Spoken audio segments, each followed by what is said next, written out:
તો હેલો દોસ્તો, કેમ છો? સ્વાગત છે તમારો મારી YouTube channel the Chirag education હબમાં. તો ચાલો શરૂ કરીએ. તો કે આગળના વિડીયોમાં આપણે ધોરણ 10 નું જે ઉદાહરણ 1 છે અને ઉદાહરણ 2 છે તે સમજ્યા, આપણે પ્રમેય સમજ્યા. હવે આગળ આપણે વાત કરીશું ઉદાહરણ 3 ની. તો હવે આપણે ઉદાહરણ 3 આગળ ભણીશું. તો હવે આગળ ગુસા અને લસાને સમજતા પહેલા આપણે એક સૂત્ર સમજવું પડશે. કયું સૂત્ર? તો કે સૂત્ર લસા ગુણ્યા ગુસા બરાબર એ ગુણ્યા બી. લસા ગુણ્યા ગુસા બરાબર એ ગુણ્યા બી. મતલબ કે કોઈ પણ સંખ્યાના લસા અને ગુસાનો ગુણાકાર એ બંને સંખ્યાના ગુણાકાર જેટલો થશે. કોઈ પણ સંખ્યાના લસા અને ગુસાનો જે ગુણાકાર છે તે આપેલ સંખ્યાના જે આપેલ સંખ્યા છે તે સંખ્યાના ગુણાકાર બરોબર થશે. હવે આ સૂત્રનો ઉપયોગ કરીને આપણે આ જે છે લસા અને ગુસા શોધવાના છે. હવે કઈ રીતે? તો આગળ ઉદાહરણ દ્વારા સમજીએ. ચલો તો વાત કરીએ ઉદાહરણ 3 ની. તો કે 96 અને 404 નો ગુસા અવિભાજ્ય અવયવની રીતે મેળવો અને તેના પરથી લસા અને ગુસા શોધો. જો પહેલા શું કીધું છે કે 96 અને 404 નો જે ગુસા છે એ અવિભાજ્ય અવયવની રીતે મેળવવાનો છે. તો પહેલા એ કામ કરીએ. તો કે 96 ના અવયવ પાડીએ. તો જો 96 નો પહેલો કેટલા વડે ભાગ ચાલશે? તો કે 2 વડે. 2 વડે ભાગ ચાલશે? તો કે હા. તો કે કેટલા વડે ભગાશે? કેટલા વડે ભાગશે તો આપણને 96 મળશે. તો 96 નો 2 વડે આપણે કરી નાખવાનો ભાગાકાર, જે સંખ્યા લખી દેવાની. તો આપણે ભાગાકાર કેટલા વડે ચાલશે? 48. 48 ગુણ્યા 2 કરશો ત્યારે કેટલો જવાબ આવશે? 96. પછી હવે 48 નો ભાગ ચલાવવાનો. 48 નો 2 વડે ભાગ ચાલે છે? હા, ચાલે છે. તો 2 વડે ભાગ ચલાવીએ તો કેટલા? 48 ભાગ્યા 2 તો કેટલા આવશે? 24. તો 24 દુ 48. હવે 24 નો 2 વડે ભાગ ચાલશે? હા. તો કેટલા વડે? તો 2 વડે. તો કેવી રીતે? તો કે 12 દુ 24. હવે આવી સંખ્યાઓ નાની નાની આવે ત્યારે ભાગાકાર કરવા ન જવરાય. એટલી તો ખબર હોવી જોઈએ કે 12 નો 2 વડે ભાગ ચલાવો કેટલા આવે? 6. 6 નો 2 વડે ભાગ ચાલશે? તો કે હા. તો કેટલા આવશે? 3. હવે 3 ને ભગાશે? નહીં ભગાય. તો 3 એકા 3. આગળ હવે 404 ની વાત કરીએ. તો 404 ભાગ્યા, હવે 2 વડે ભાગ ચલાવવાનો છે. તો હા, 2 વડે ભાગ ચાલે છે. તો 2 વડે ભાગ ચલાવશો તો 202 ગુણ્યા 2 કરશો તો 404 જવાબ આવશે. ફરી 2 વડે ભાગ ચલાવવાનો. હા કે ચાલે છે. તો 2 તો 101. હવે 101 નો કોઈ જગ્યાએ ભાગ ચાલશે? ના. તો કે 101 ગુણ્યા 1. હવે આપણે અવયવ મળીએ તો પહેલા શું મેળવવાનો છે? આપણે કે 96 અને 404 નો ગુસા ગોતવાનો છે. અવિભાજ્ય અવયવની રીતે શું શોધવાનો છે? ગુસા. તો ગુસા શોધીએ તો પહેલા આને ગોઠવી દઈએ. તો કે 96 અને કેટલા? 404. તો જો 96 ના અવયવ કેટલા પડે? તો 1 2 3 4 5 6. 1 2 3 4 5 6. તો અવયવ પડે પણ ક્યાં? એ બે કેટલી વચ્ચે? 1 2 3 4 5. તો 2 ની 5 ઘાત ગુણ્યા કેટલા વધ્યા? 3. તો 3. હવે અહીંયા શું છે? 2 ની 2 બે વખત છે એટલે કે 2 ની 2 ઘાત ગુણ્યા અહીંયા કેટલા છે? તો કે 101. હવે ગુસા એટલે શું? ગુસા એટલે શું? આપણે કાલના વિડીયોમાં આપણે સમજ્યા હતા કે ગુસા એટલે શું? તો કે આપેલ જે સંખ્યાઓ છે તે સંખ્યામાં બંનેમાં આવતું અને નાનામાં નાની ઘાત. જો બંનેમાં કોણ આવે છે? તો 2 છે, બંનેમાં આવે છે. નાનામાં નાની ઘાત કરીએ તો 2 ની 2 ઘાત. તો 2 ની 2 ઘાત કરીએ તો ગુસા બરાબર 2 ની 2 ઘાત બરાબર 2 ગુણ્યા 2. તો બરાબર જવાબ કેટલો આવશે? 4. તો આપણો ગુસા કેટલો મળશે? 4. ગુસા કેટલો મળ્યો? 4. હવે આજે ગુસા 4 મળ્યો છે. હવે ગુસા મળી ગયો, લસા મળી ગયો, સોરી બે સંખ્યાઓ મળી ગઈ છે, ગુસા મળી ગયો છે. હવે શોધવાનું શું છે? લસા. પણ કઈ રીતે? તો કે અને તેના પરથી આપણે લસા શોધવાનું. જે આપણે સૂત્રમાં તમને કીધું એ સૂત્રનો ઉપયોગ કરીને આપણે લસા શોધવાનું છે. તો ચલો એ શોધીએ. તો ચલો આગળ હવે દાખલો ગણીએ. તો કે આપણને ગુસા કેટલો મળ્યો? તો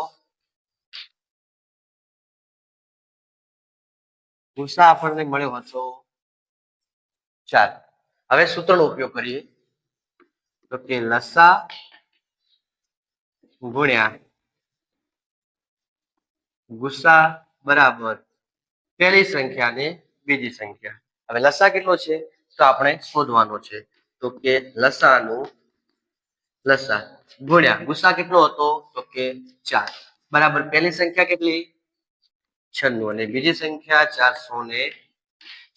હવે અહીંયા જો 4 છે ક્યાં છે ગુણાકારમાં, તો અહીંયા ક્યાં જશે ભાગાકારમાં.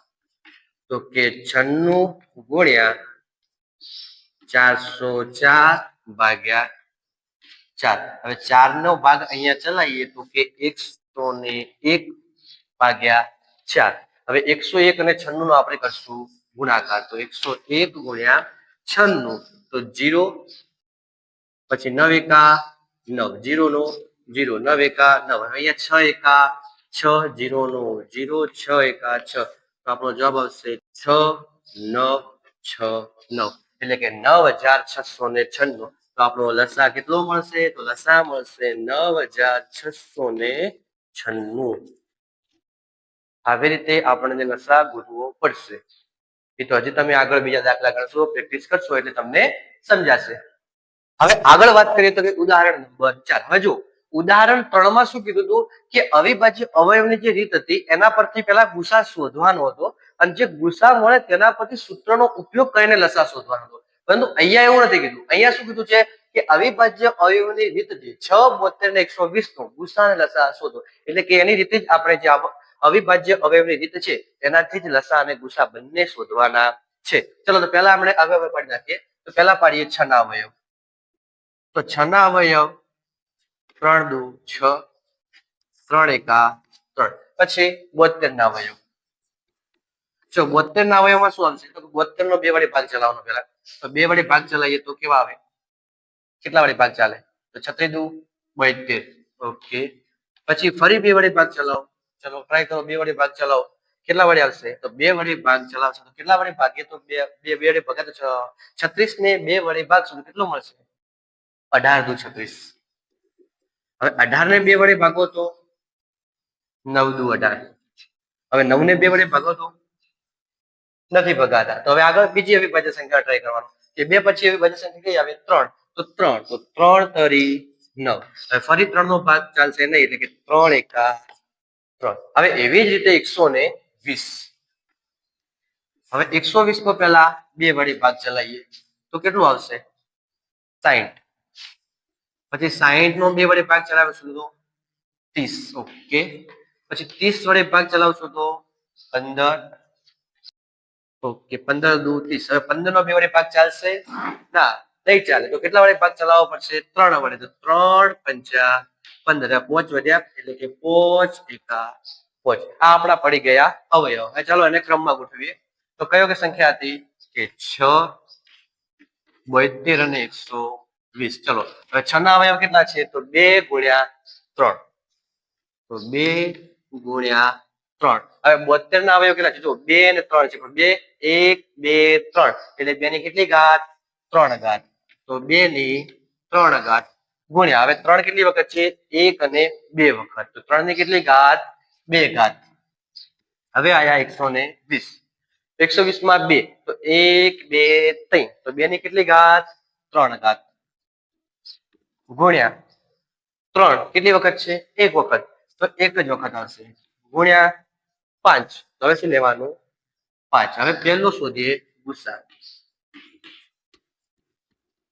હવે ગુસામાં શું હતું કે બંનેમાં આવતો હોય સોરી બંને મીન્સ કે તમામમાં આવતો હોય જેટલા પણ હવે શોધવાના કીધા હોય એ બધામાં આવતો હોય અને નાનામાં નાની ઘાત. ચલો 2 બધામાં આવે છે હા બધામાં આવે છે. 3 આવે છે બધામાં હા 3 બધામાં આવે છે. 5 આવે છે ના 5 બધામાં નથી. હવે નાનામાં નાની ઘાત ચલો 2 ની નાનામાં નાની ઘાત કેટલી તો 2 ની આ 1 ઘાત એટલે 2 ગુણ્યા હવે 3 ની નાનામાં નાની ઘાત તો કે 3 એકલા જ છે એટલે 3. તો આપણો ગુસા કેટલો આવશે 3 દુ 6. હવે લસાની વાત લસામાં શું તમામ લેવાના પરંતુ મોટામાં મોટી ઘાત. ચલો હવે લસામાં તમામ લઈએ તો તમામમાં પહેલી શરૂઆત કરીએ 2 થી. ચલો 2 આવ્યા અહીંયા તો 2 ની મોટા મોટી ઘાત કેટલી છે તો 2 ની 3 ઘાત ગુણ્યા પછી 3 ની મોટા મોટી ઘાત કઈ આ 3 ની 2 ઘાત. પછી શું આવ્યું 5 તો 5 તો 2 દુ 4 દુ 8 3 તરી 9 અને 5 ફરી એકવાર જોઈ લો તો કે ગુસામાં શું હતું તો કે બધામાં આવતું હોય અને નાનામાં નાની ઘાત બધામાં આવતું હોય અને નાનામાં નાની ઘાત તો કઈ આવશે 2 અને 3 નાનામાં નાની ઘાત 2 અને 3 એટલે 3 દુ 6 આપણને ગુસા મળ્યો લસાની વાત કરીએ તો કે બધામાં બધા લેવાના પરંતુ મોટામાં મોટી ઘાત વાળા લેવાના ચલો તો બધામાં પહેલા 2 તો 2 ની મોટા મોટી ઘાત કઈ 3 તો 2 ની 3 ઘાત પછી 3 ની મોટા મોટી ઘાત કઈ તો 2 એટલે કે 3 ની 2 ઘાત પછી શું વધ્યું 5 તો 5 હવે કઈ વધ્યું નથી વધ્યું તો આગળ એની પ્રોસેસ કરીએ કે 2 ની 3 ઘાત તો 2 દુ 4 દુ 8 3 ની 2 ઘાત એટલે કે 3 તરી 9 વધ્યા 5 ચલો આગળ ગુણાકાર કરીએ તો કે 8 નવા 72 ગુણ્યા 5 હવે 72 ગુણ્યા 5 કરીએ જવાબ કેટલો આવે તો 72 ગુણ્યા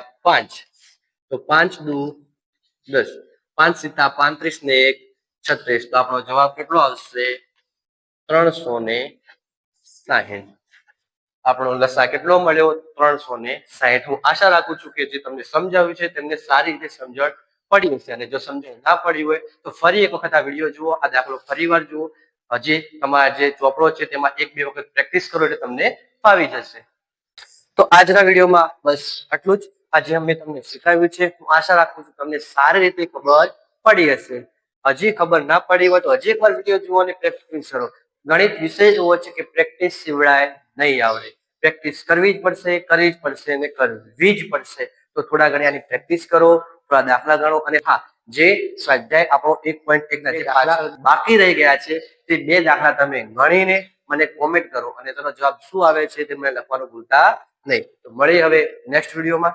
અમારી જે ચેનલ ચિરાગ એજ્યુ હબ છે તેને સબસ્ક્રાઇબ કરો અમારા વિડીયોને લાઈક કરો અને 10મા ધોરણમાં ભણતા વિદ્યાર્થીઓને મોકલવાનું ભૂલતા નહીં